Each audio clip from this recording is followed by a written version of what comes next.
Өзіңіздің құдіретіңізді дәлелдеңіз. Сенбесеңіз де жаңа позитивті көзқарасты қалыптастыруға тырысыңыз.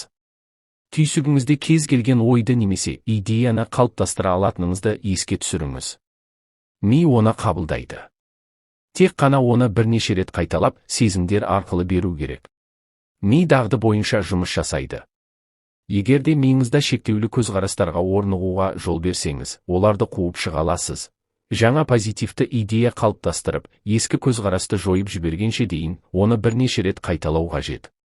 Осылай, миыңыздың ішін жиыстырыңыз, жиһаз ауыстырып, қабырғаны бояу сияқты.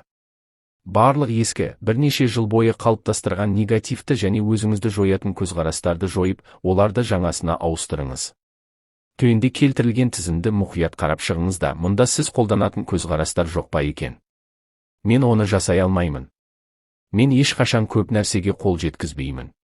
Қазір менің мүмкіндіктерім шектеулі. Мен 1000 рет талпындым. Менің не істеп жатқаным маңызды емес.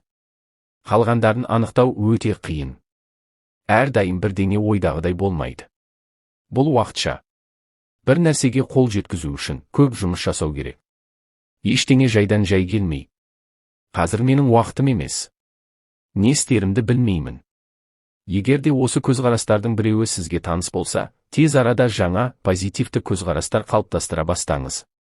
Табысқа жету, сізді сәтсіздікке кенелтетін ақталуларды, сылтауларды, басымдықтарды ұмытыңыз. Миллиондаған адамдар қазіргі сәтте өздерінің жағдайларына риза және оны өзгерту үшін ештеңе жасамайды.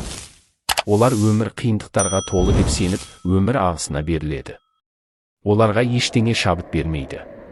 Ал сізге ше,